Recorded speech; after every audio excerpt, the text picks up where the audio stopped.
Hey guys, Dr. Jim Stoppani tuning in for the Google Hangout today.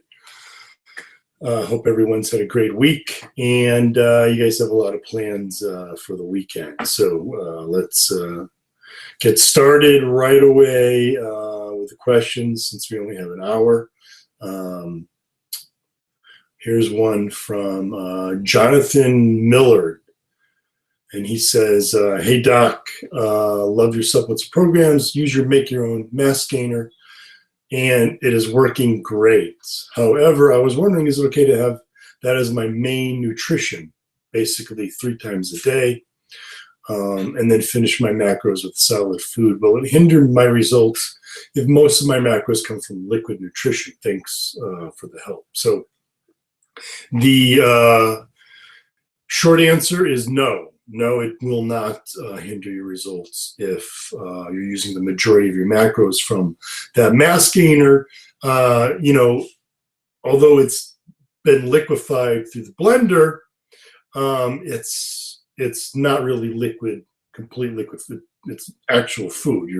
You've got oats, you've got peanut butter, you have fruit from the banana, and you have a solid protein source from whey, casein, and egg protein. So it's basically like, adding milk, which you also have in their whole milk, but you also have concentrated milk protein, which whey and casein come from milk. And then you have egg white protein added as well. So the mass gaining shake is actually whole food. It's regardless of what form it is, liquid just means you can drink it faster.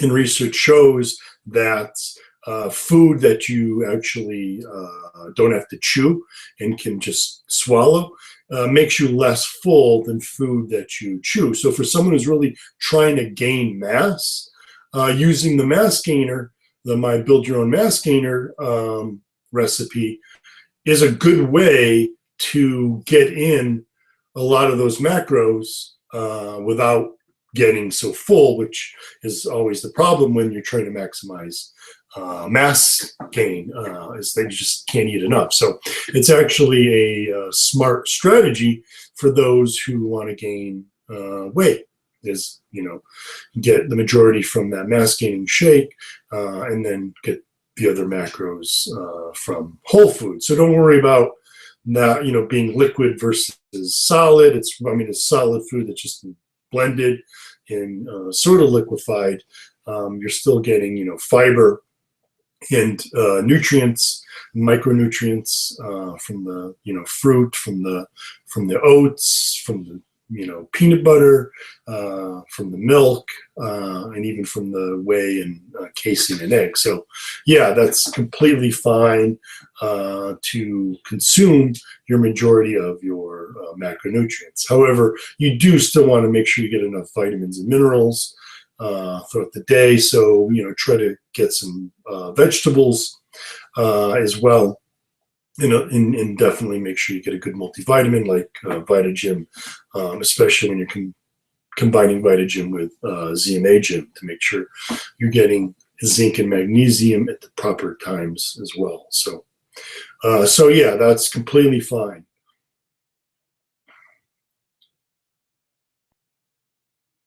Here's a question on cycling and gym products. So this is from Robert Watkins. He says, Jim, do you have any recommendations for using your products for cycling? So, cycling on a bike, not cycling like people do with steroids, or some people cycle supplements. So there is no reason to cycle gym supplements. I'm getting more into the sport and going on longer rides, which means this is requiring more muscle activity for longer periods of time. I'm curious to know how, if your products are suited for endurance activities like this, and what doses you recommend. And the short answer is yes. And you can see in Twitter and Facebook and Instagram, people who are endurance athletes, those who, either runners or cyclists who use pre-gym, post-gym, and pro-gym, have notice significant improvements in their times and their performance. So definitely, and I mean, it's fairly simple, and obviously it's going to depend on the length of time you spend out there, but you can start sipping on your pre-gym a little bit before you ride, and you can continue sipping it during the ride, or you can, have pre-gym before your ride and then sip on post-gym as well as pro-gym. You can even mix them for after the ride, or you can make like one big, shake of both pre and post as well as pro-gym. Then you're getting all the nutrients, and you can just literally continue to sip that throughout the workout. Then you're getting, the ingredients that are going to enhance your energy levels and endurance, like the caffeine, the L-tyrosine, the alpha-GPC, which is going to help, like I said, endurance and energy. The citrulline malate's going to help with that type of endurance and giving you more energy. The beta-alanine is going to help with explosive power during the workout. The taurine is going to help with energy. Even the creatine can help because it is a fast energy source as well. So, and then you're getting the protein, which is going to provide nutrients to, prevent too much muscle breakdown during these long rides. And the branched chain amino acids are another energy source that you're going to be getting. And then after the ride is over, you're going to also helping with recovery. So, like I said, you can make it all together, or, time it a little better. You can sip on one or the other during. You can make a pre-gym, sip it a little before and during the cycling. You could do pre-gym with pro-gym and have that during, and then you can wait and have post-gym after, or you could do just pre-gym before and then do pro-gym and post-gym after. So there's a number of ways that you can go about it, but yeah, about a scoop of each would be adequate. For the protein, probably I would do at least 2 scoops for long rides, and then obviously you want to get some carbs as well, particularly if your goal is performance, cycling for performance versus cycling for more aesthetic reasons like fat loss. And basically, if you're into cycling, typically it's all about performance. So you would even do well taking the post-gym dextrose and including it in whatever shake you're having to sip on during the workout. I typically recommend, when you're going to the gym, like a slow digesting carbohydrate before, like fruit, and a fast digesting for recovery after. However, if you do something where you're sipping on it the whole time, you could use a fast digesting carb, because then you have a continual steady delivery of that carb, so you don't get an energy crash. So you could sip on potion, or if you don't want to use the dextrose, you'd rather have something else like gummy bears or energy gel. That's a good way to get your carbs as well. So many options, but definitely you'll see a big difference in your performance, whether it's running, whether it's cycling with using the gym system. It's really designed not just for those who are interested in getting stronger and building more muscle. It's really designed for athletes to perform better, recover better, get better results.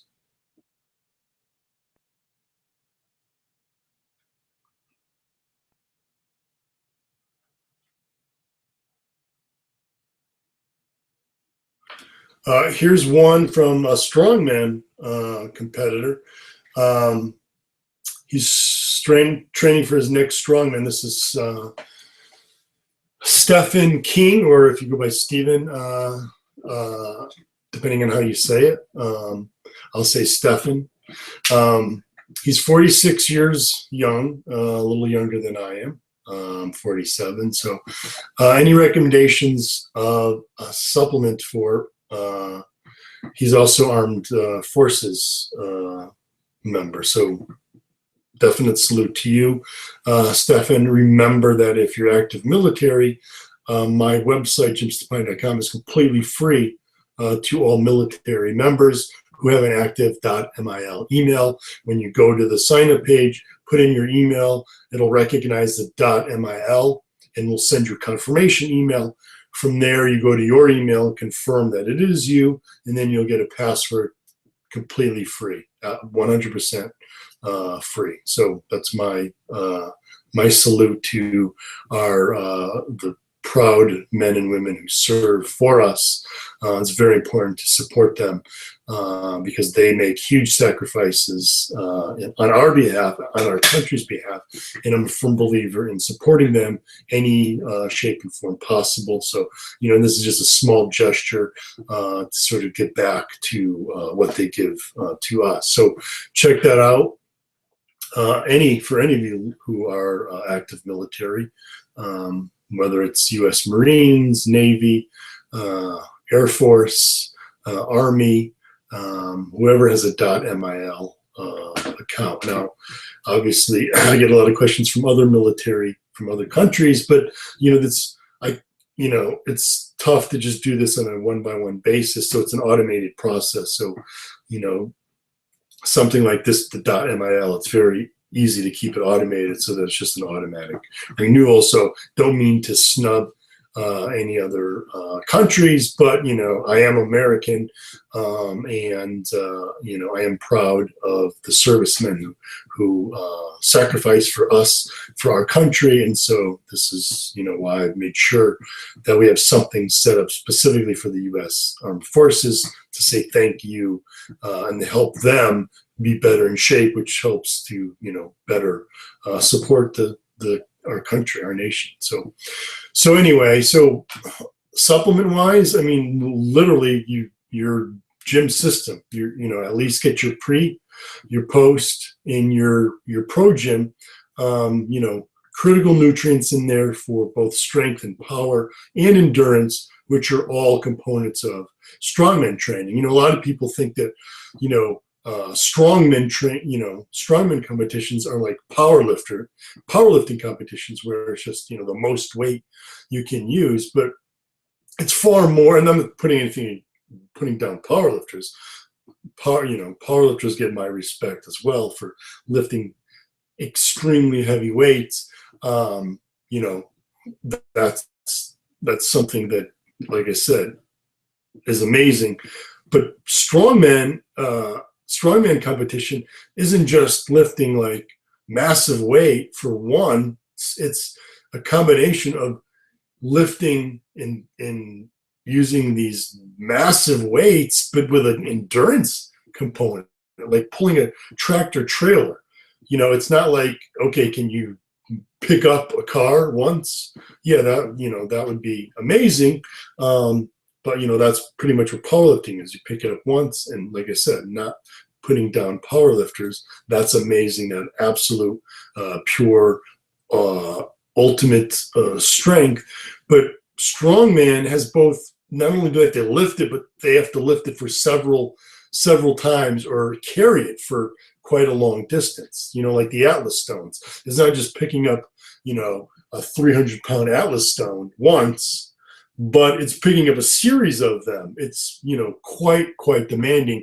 So, Stefan, my pre-gym and post-gym pro gym will absolutely be critical for your performance. You'll definitely see a huge difference using it, you know, before and after your training, and also before and after your competition as well, or even using it during your competition to keep you fueled and energized and keeping your endurance and strength and power up during the actual competition. And I would highly recommend using Vitagen and ZMA Gym to get those micronutrients that are going to support, you know, all the strength and power gains that you're going to make. Don't, you know, overlook micronutrients. Those are very critical as well. And those of you who are following me, Gym Army members, know that, you know, Vitagen and ZMA Gym in combination, really the only true multivitamin that's properly dosed and properly formulated to work for athletes.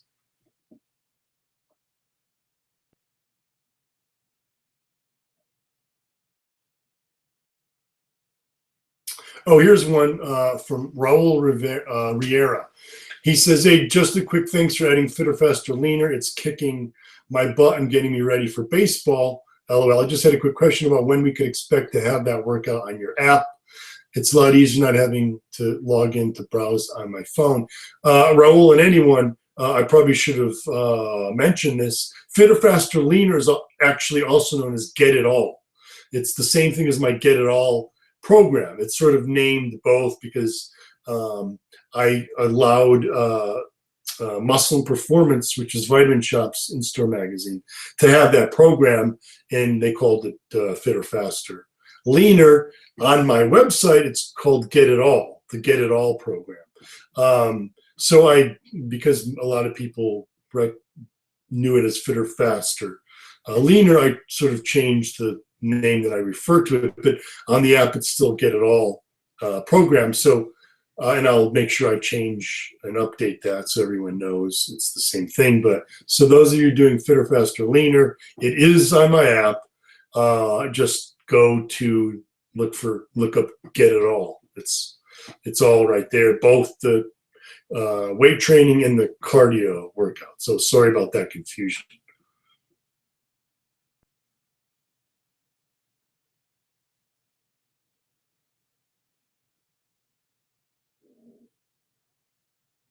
Here's one from Christopher Phillips on pacemakers and workouts. Now, I'm pulling this out because clearly, I'd like to help, but it's very tough for me to give medical advice because I don't know why you have the pacemaker.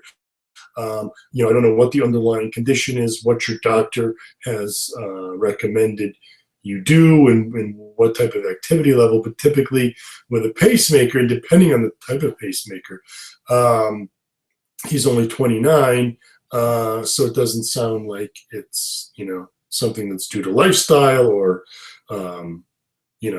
aging, but probably something that's hereditary. Is my again, I'm just guessing because it's quite a young age to have a pacemaker. But depending, like I said, depending on what it is, it could keep your heart rate limited. So what that's going to do is, if it does limit your heart rate from getting up too high, it could limit the amount of blood that's pushed out going to the muscle. So you may need to keep your intensity levels down a bit. But again, it's hard for me to say. And like I said, I can't really give that type of medical advice because I don't really have all the details in that. And without all the details and knowing everything about your history and all that, I can't really give you proper advice that's going to help you. So sorry, Christopher, definitely talk with your doctor about what your limitations are, what you can do, and all that. So good luck with that. So glad to see that you're still healthy and still interested in exercise. You definitely want to continue doing some form of activity and exercise because it's definitely the best medicine.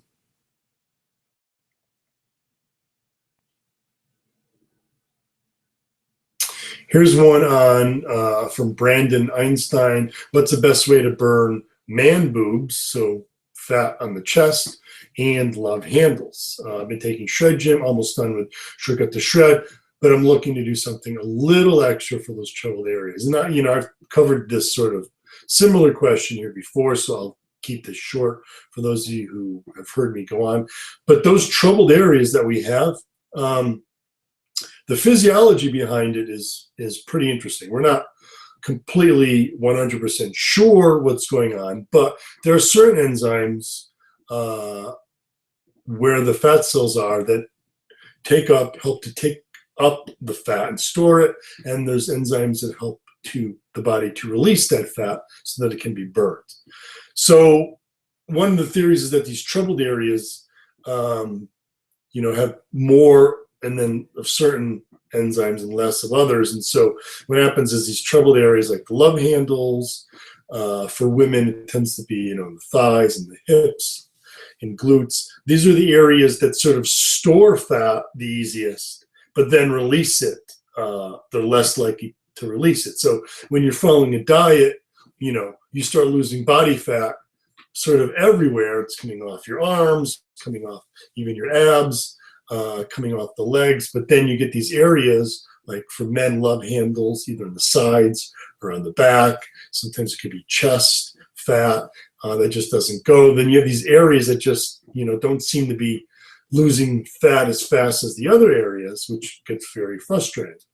Like I said, we're not positive of the physiology there, but there's no real tricks to getting rid of that fat other than to get very aggressive with your diet. And I don't mean, do like something like a quick fix where you cut all your carbs out, but have a very long-term diet plan, almost like you're getting ready for a bodybuilding or a physique competition. You literally have to get your body fat down as low as possible, because your body's going to preferentially take body fat from the easy areas and leave it on those more difficult areas. And it won't just completely leave it all there, but it'll leave more in those difficult areas. So, and we tend to all have them, especially as we get older.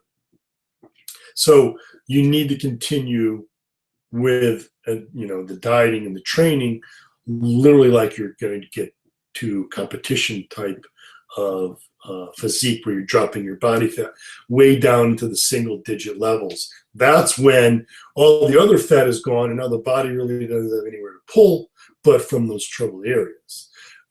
That's when, it starts going. So what I would recommend is look at my Super Shredded 8 program after Shortcut to Shred, and you'll see basically, and look at my Dieting 101 article. I post that a lot on social media.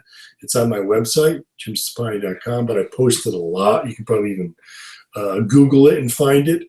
But it'll show you how to continue from the end of the Shortcut to Shred diet, continue dieting to continue losing body fat, and then using the Super Shredded 8 program as your training program, and keep doing that. And get a hold of me, Brandon, if you are on Twitter or Instagram or Facebook or Snapchat. I'm on Snapchat for those of you as well, and you can send me your questions and I'll do my best to get to you. That's I say this a lot, but seriously, when you think about it, for $14 a month, you sign up to my website, you get all these programs that work with an app that you take to the gym. And then when you have questions, I'm literally there to answer them. So it's literally, it's like having me as your personal trainer. You get the programs that I designed for you, but also I can help you individualize them through social media. It's really an amazing world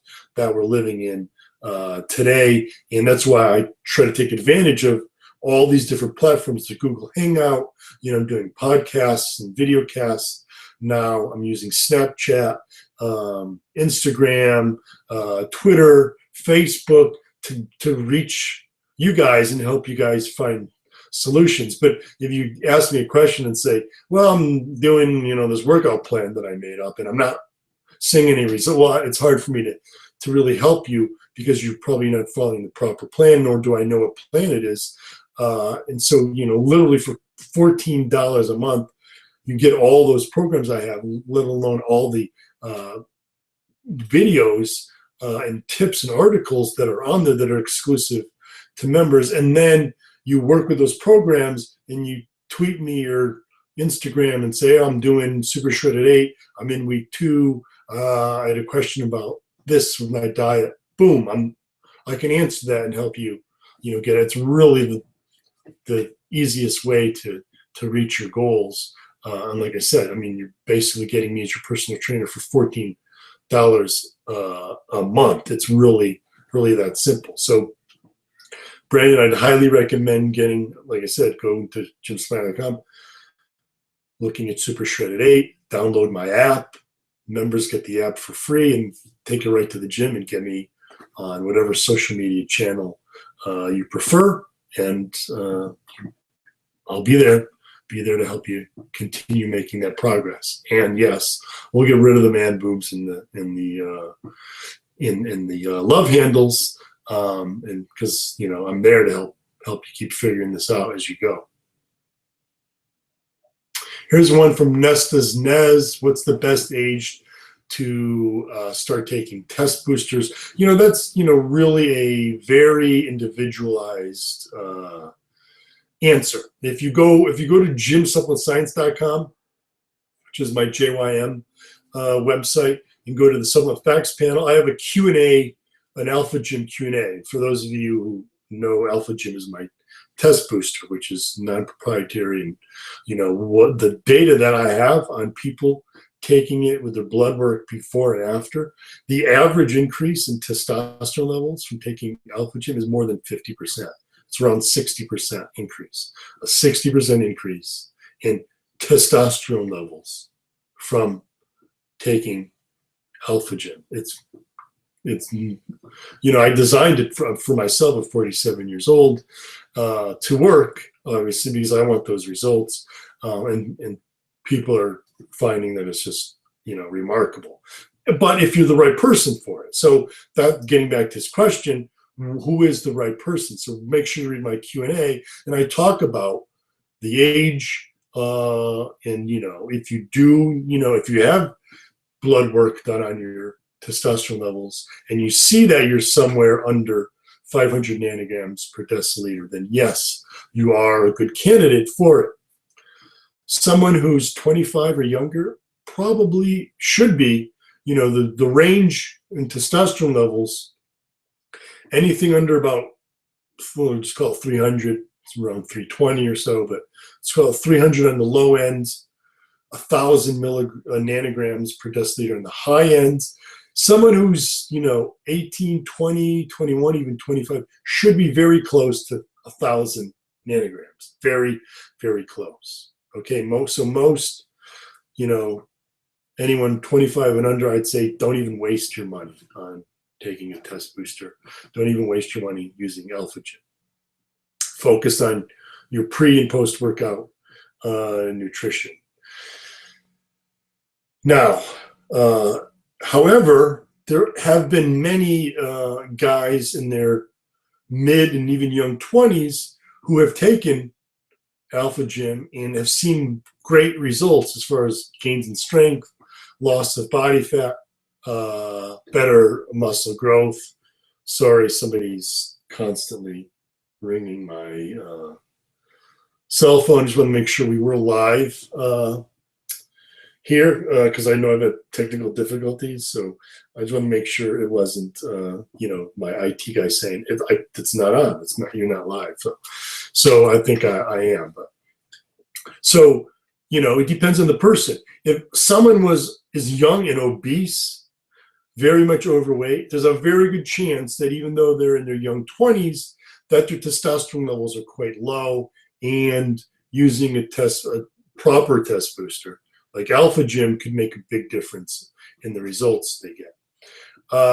Someone who is mid-30s, very good chance that you are going to, see a decent results with Alpha Gym, because once we get up into the 30s, that's really when our testosterone levels start to snowball.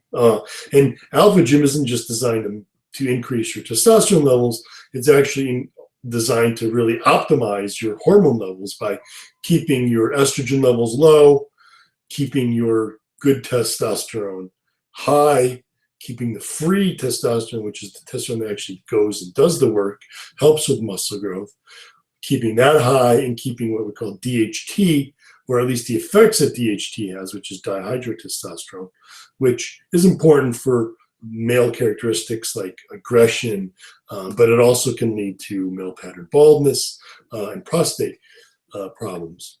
The ingredients I have in Alpha Gym are designed to prevent some of those, or help prevent some of those effects from DHT. So it's not just about total testosterone. Really, I designed Alpha Gym to really optimize your hormone levels. So back to the question, it's really, really dependent. If I was just to generalize it, I would say if you're under 30, don't even bother wasting your money on testosterone boosters. Even, like 35, if you feel like your sex drive is good, you seem to have not trouble losing body fat, or gaining muscle and strength, then probably no need. If, however, you think you may have some testosterone issues, you maybe have lower sex drive that you've noticed, you have trouble losing body fat, you can't seem to make good strength gains even though you're training as hard as possible. Even if you are 25, you may see some good results using Alpha Gym. And the other question is it safe for young? And that's the other question people ask: is it safe? Yeah, it's completely safe. So even if you didn't need it, the worst case scenario is you tried it, and because your hormone levels are fine already, you just didn't really see much results with it. It's not going to have a negative impact taking it. These are natural ingredients that just help your body produce more of your own testosterone, help to free up more of it, and help to sort of blunt the estrogen production that comes along with higher testosterone production, and blunt the DHT and its negative effects. So, for someone who is, 20, 25, somewhere in that range, and says, well, I don't know if I'm low, but I think I might be, but I'm afraid it's going to have a negative impact if my testosterone levels are fine. No, it's not going to have a negative impact. It just won't have much benefit for you to take. And you'll know within, 4 to 6 weeks or so. Most people see, if they're going to see good results from Alpha Gym, it's usually within that 6-week period. So there's definitely no harm. Just like I said, it's, could be a waste of money. That's simply it. And it's, Alpha Gym is I kept the price very low, despite having very good doses of each ingredient. So it's, not much of a loss to give it a try.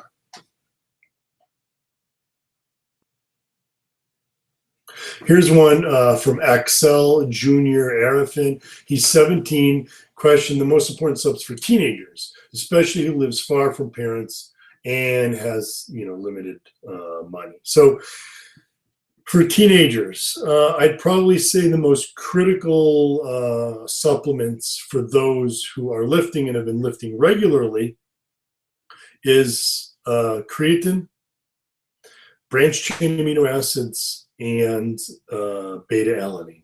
Those three. Now you may say, well, what about protein powder, like your ProGym? I'd say, yeah, that could be critical. But if you have trouble with money, you could get, not really optimally, but you could get the protein from dairy. You can get it from milk, from Greek yogurt, and cottage cheese, and eggs. So you'll be able to get those protein sources. For pre-workout, you could have Greek yogurt, and post-workout, have, good amount of milk and maybe another Greek yogurt or cottage cheese, or, regular cheese is going to give you some of the whey and casein that you need. So ideally, though, a product like ProGym, which is properly dosed with whey and casein and egg protein, is going to minimize the carbs and fat and maximize the amount of protein you're getting, which can help. But if you're really in a budget, I would look at protein sort of last and say, okay, well, I can eat these foods as well. However, the question comes, how expensive is Greek yogurt? How expensive is cottage cheese? And the milk, you actually, it's not that much more expensive per serving, per protein, at least, when you're getting the actual, when you look at it from how much protein you're getting, to actually use something like ProGym. So it depends on, what you have access to. If you have, if you're at college and you have access to the cafeteria, you can find cottage cheese, you can find milk, basically as part of your meal plan. So that would help. If you have to go buy it yourself, it may actually be, cheaper to actually buy something like post-gym. And then the branched chain amino acids, the creatine, and the beta alanine. You could buy those separate if you want. But then you start, with those three ingredients, you might want to consider something like post-gym. And a lot of people say, well, what about pre-gym? Well, I would probably say for someone 17, you're sort of right at that age where I'm not, caffeine If you look at the data on caffeine and in developing brains, so people who are, 18 or younger, um, it interferes with brain connections that are being developed at that critical age. So it's really not wise to consume caffeine while your brain is developing. It can have a negative impact on important connections that are developing as you're aging.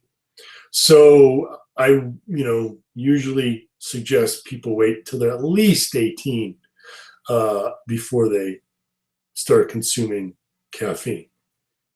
Once the brain is developed, I mean, the brain, continues to change, but once you've reached that sort of critical stage in development, then caffeine actually can enhance brain function. And some of the research is showing that those who consume caffeine actually have less cognitive decline as they age. So caffeine is not, a lot of people would say, oh, well, if it's bad for developing brains, and that means caffeine is just bad, for everyone. No, it's not. It's not quite the case. And a developing brain is quite the opposite. It can actually be healthy for, people who are of, fully aged. So for 17, I'd be wary about using pre-gym because of the caffeine. And so I'd probably say, look at post-gym, and then you can do, like a scoop of post-gym as your pre-workout and a scoop after is one of the ways. Or, if you just find that it is too expensive, because you are getting a lot of other things that can also be very beneficial, like betaine for a 17-year-old.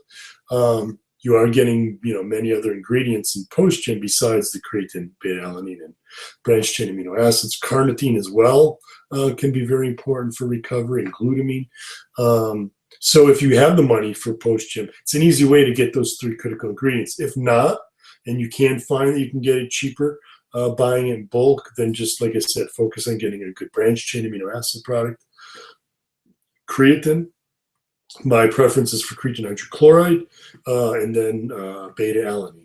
So those are really the three most critical. And then after that, I would look at using a protein blend. Remember, a lot of confusion about whey. Whey used to be the big, important, most anabolic protein because it's so fast digesting and high in branched chain amino acids. But now we know that, yes, it's important to have some whey, but having just whey isn't enough. It's actually too fast digesting, so it doesn't extend protein synthesis for long enough.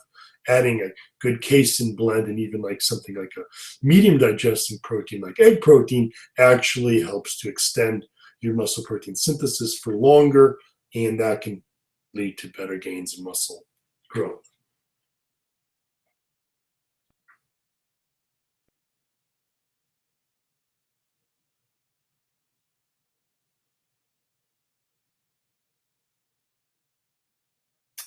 Here's one from Jesus Tovar. He says he just finished Shortcut to Shred. He was a killer. He's done and he wants more. Should he add more workouts, or is there another program that he missed when he was in the military? And like I said, Jesus, definitely consider looking at my website, jymsupplement.com. It's going to give you, literally hundreds of other programs, and you get the programs, you get the nutrition to follow, and like I said, any questions you have, I'm right there. Not that I'm right there for everyone, whether they're a member or not, but members sort of, get better advice because they're using those programs that I know that I designed to work, so I can better guide you versus just something that you're randomly doing in the gym. So I'm not saying I don't answer people who aren't members. I try to answer everyone and educate everyone, but it's just easier for me to help those who are following one of my programs, and it's easier for them to get results that they want.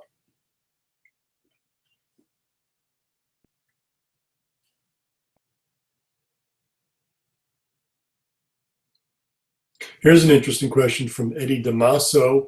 Says he's trying to burn body fat. Does frying carbs, for example, frying rice, frying pasta, or frying grinded oats, when making protein pancakes, prevent the carbs from being burned in your body and get stored as body fat?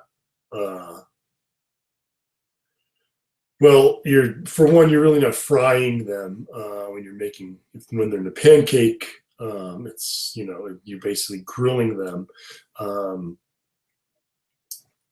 So but it doesn't hinder the carbs. No, it has no impact on the body's use of those carbs. So don't, I don't know if you saw that somewhere online. And I know, like a lot of people, Eddie would say, well, that's a stupid question, but it's not a stupid question at all. Clearly, you've read this before. Someone told you this. So it's not a stupid question. There's just stupid people out there that are perpetuating this kind of information. So don't, ever feel like you're asking me a stupid question.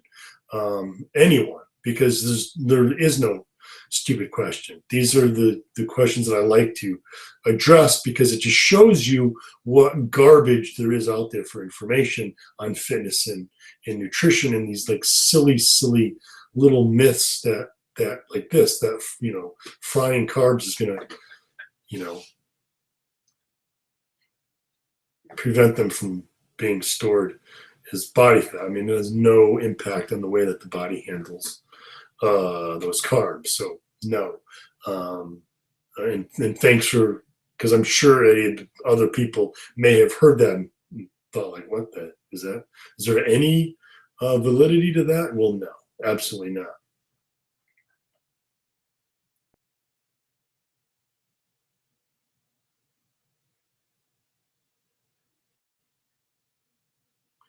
Here's one from Justin Oswald asking about, when calculating macros, should you use take into account your percent body fats, since, someone who's 30% body fat and weighs 200 pounds would be different from someone who's 5% body fat and weighs 200 pounds.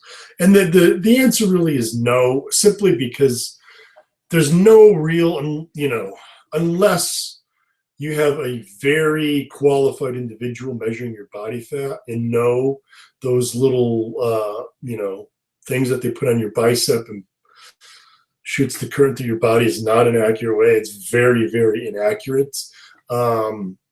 It's impossible to get a real good read on your body fat. You can use a 7-site skin fold, but it has to be done by a professional who's literally done thousands of 7-site skin folds to really get a fairly accurate body fat, or a DEXA scan, DEXA DEXA scan, which is very costly and not readily available. But the DEXA scan is probably one of the only ways to get a real, true read on your body fat percentage. So, could you? Yeah, if I was working with an athlete and I was calculating their body fat, I might, based on how much body fat they have, alter the body weight that I'm using for them to calculate their macros. But using total body weight is fine, because you're gonna if you read my dieting 101, you're gonna adjust the diet as you go. Okay, so all you're trying to get is a starting point, and the goal for dieting for losing body fat is to consume as many calories and as much food as you can, but still lose body fat. So you always want to be eating, more than the most possible, because that's going to, as your body adapts to lower and lower calorie and carb intakes, you're going to have to keep lowering. So you want to start as high as possible. So it's really a good idea to use your total body weight and then adjust down from there. So that's my answer on that one. Here's a question from Adonis Christoforou. He says, I'd like to talk about the best ways regarding nutrition and training and supplementation in order to achieve the maximum growth hormone output. Well, let's talk first about growth hormone and whether or not it's actually provides much benefit. And I mean acute bursts in growth hormone from your own body. Growth hormone is one of those hormones that has a pulsatile, what we call pulsatile bursts. And so it has these little, increases and decreases, but over time, it also has periods where it goes up during sleep. It rises, but it's not just a straight line. It's sort of these up and down, up and then it rises, but it's still going up and down. And growth hormone is a hormone that I heavily studied during my doctoral work. One of my specialties was exercise endocrinology, and I worked closely with Bill Kramer, who was actually my undergrad advisor way back when, before he was really known as the endocrine specialist. So growth hormone is something I literally studied in the lab. I've actually run it in athletes, took their blood, measured it with, it's a radioactive assay that we have to run it on, which, a few experts in this field and in exercise have actually done. So, so when I talk about growth hormone, you can be fairly certain that I know what I'm talking about. So the question is, you see a lot of supplements for growth hormone, a lot of articles about growth hormone. We know that training during exercise, that's another time when you have a peak in growth hormone. Exercise causes a rise in growth hormone levels. And as the name implies, growth hormone, the association we have with this hormone is that it causes growth, muscle growth. It also causes long bone growth. It causes you to grow taller. However, because it rises during training, back in the 90s and early 2000, the science sort of suggested that growth hormone was really critical for the results you got in the gym. And so everyone was trying to figure out how to maximize their own growth hormone production, maximize it during workouts, maximize it while you sleep, and that's really going to cause better muscle growth. But now, many, many years later, as we've learned more and more about the science of growth hormone, we're looking more at local factors. And by local factors, I mean what's produced at the muscle. So, when you're doing, let's say you're doing an arm workout and you're doing bicep curls. Well, you get what we call a systemic effect, and that's the hormones that are released, like testosterone goes up, growth hormone goes up. And growth hormone goes up, travels to the liver. The liver, it encourages more insulin-like growth factor to be released, which also goes through the bloodstream. And now if you measure the blood, you have higher levels of these hormones. So we used to really think, oh, this is really critical for muscle growth. I mean, testosterone, insulin-like growth factor 1, growth hormone are going up. Clearly these are really initiating muscle growth. But now we're got a better picture of what's going on, not just systemically in the bloodstream, but what's happening right inside the actual muscle that you're training. And there's other growth factors within the muscle. One's mechano growth factor, which is an insulin-like growth factor that responds to the mechanical load that's placed on the muscle. These appear to be even more critical. In fact, back in the 97 or so, I did a talk at one of the American College of Sports Medicine conferences before Bill, who I was, working closely with, a colleague and a friend, and in one of my advisors on my doctoral program. His big thing was growth hormone, the systemic release, and how critical it is. And I was actually debating some of that, saying that, what's really happening is more in the muscle. And now fast forward, more than 15 years later, we have an even better take on what's going on locally in the muscle. And this is kind of why I really got into the more cellular and molecular physiology at Yale School of Medicine, which is where I was studying how genes are turned on and off inside the muscle, because I was really wanting to get a better look at what's going on locally in the muscle fibers, not just looking at blood levels, because that's not telling the whole picture. So the real question is how much benefit does, having an acute boost in growth hormone? You can't eat, you can't train, you can't supplement to keep growth hormone levels high all day. Okay, so what happens is you take a supplement like GABA, okay? Those of you who are familiar with GABA, or even alpha GPC. We know they both are fairly effective at increasing growth hormone levels. But you take it, and then an hour later, you get a peak, and then it drops back down. So what does that really do? It can help release, growth hormone releases more fat, keeps, from your fat cells, what's called lipolysis.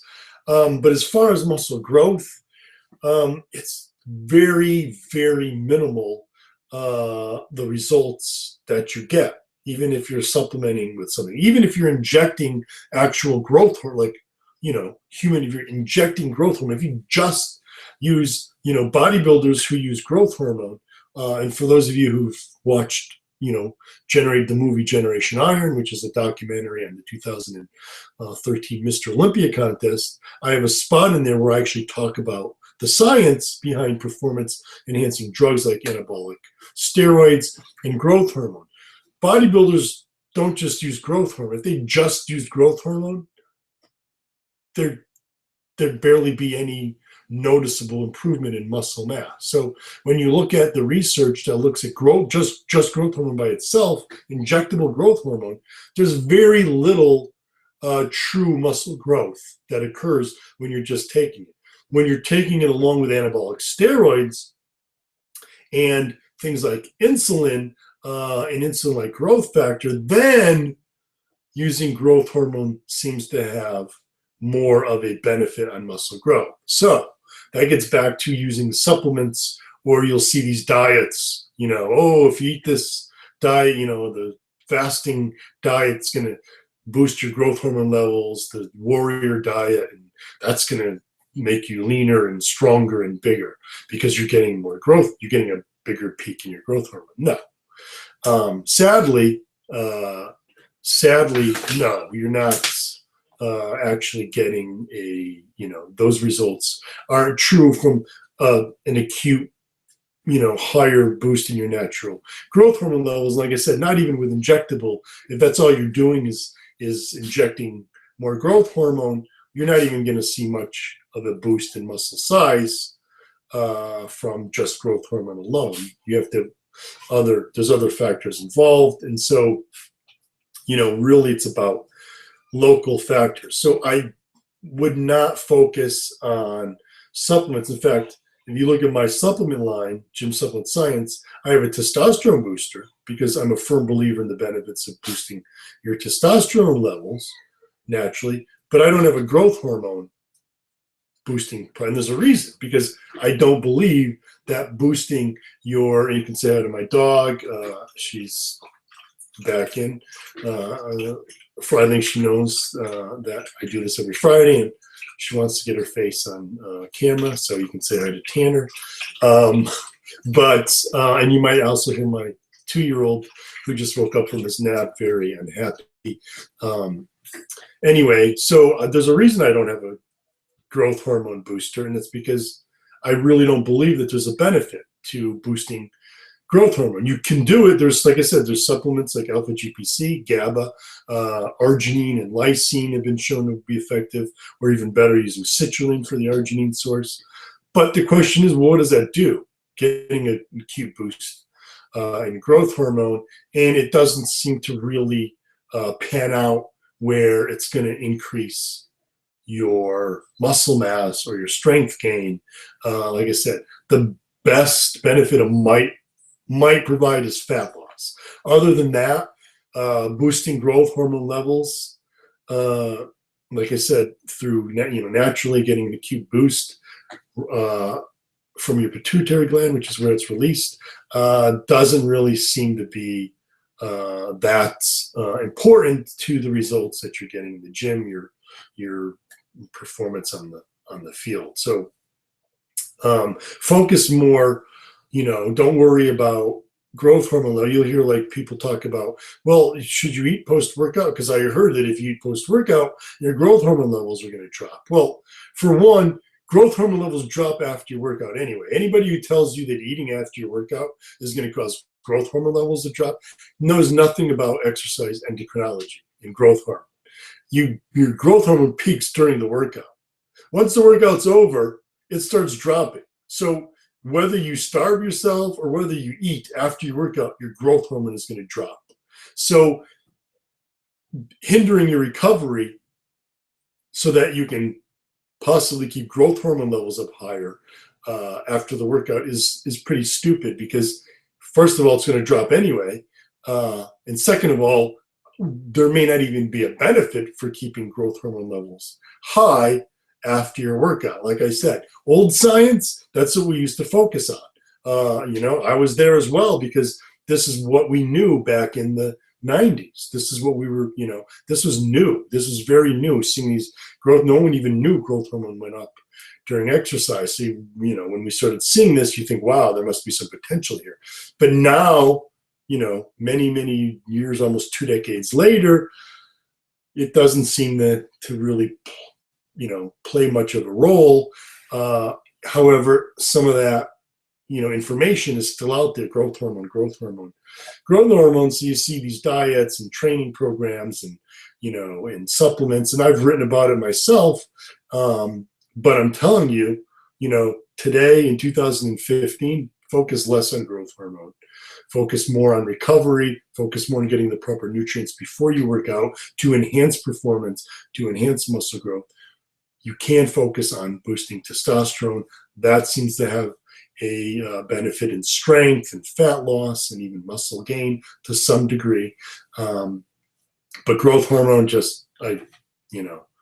get this question a lot, just really doesn't seem to be effective. So don't waste your money on growth hormone boosting supplements. Don't worry about doing workouts to boost growth hormone levels.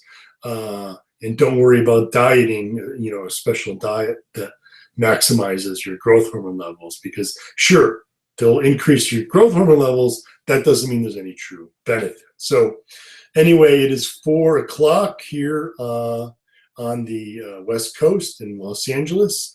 I want to thank you guys for hanging out with me for an hour. Like I said, I love these sessions. I look forward to them every Friday. And look for me on Twitter, Instagram, Facebook, and now on Snapchat.